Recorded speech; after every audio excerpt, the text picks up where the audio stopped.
الرحیم۔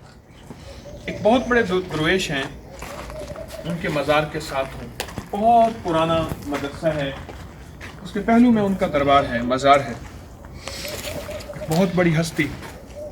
ایک چیز آپ کو محسوس کریں کہ ہر دربار کے ساتھ انہوں نے خواجہ لکھا ہوا ہے۔ دراصل خواجہ ایک لقب تھا جو یہاں سے آیا ہے، پھر پورے برصغیر میں پھیلا، بادشاہوں نے اس لقب کو لیا۔ یہ اصل میں لقب درباری تھا جو کہ بہت ایک معزز تھا اس دور میں، جو بڑی ہستیاں ہوتی تھیں، جیسے خواجہ غریب نواز، خواجہ معین الچشتی اجمیری رحمۃ اللہ علیہ، خواجہ نظام الدین۔ یہ ہستیاں وہ تھیں جنہوں نے ایمان، اخلاق، شریعت، اللہ کا تعلق پھیلایا اور انسانیت کو امن کا سبق دیا۔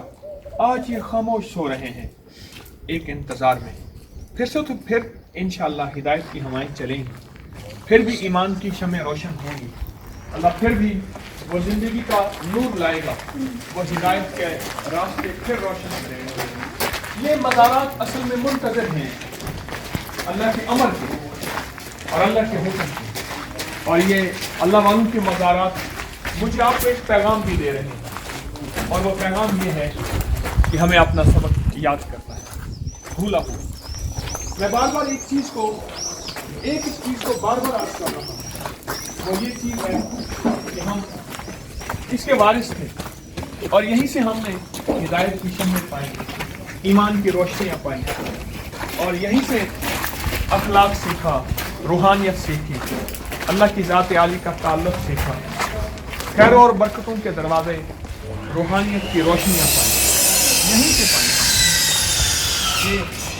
اس وقت میں اس مدرسے کے مین دروازے پہ جا رہا ہوں، اور یہ اب پھر سے اس کو مرمت کر رہے ہیں۔ یہ اس کا مین دروازہ ہے، ویران ہے، نامعلوم صدیوں سے سب سے بڑا، سامنے اس کا مین قلعہ ہے، سامنے اس کا مین دروازہ ہے، یہ مدرسے کا مین دروازہ ہے، یہ راستہ ہے۔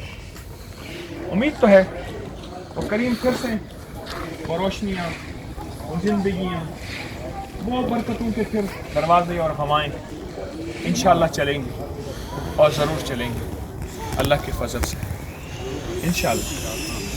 السلام علیکم ورحمۃ اللہ وبرکاتہ۔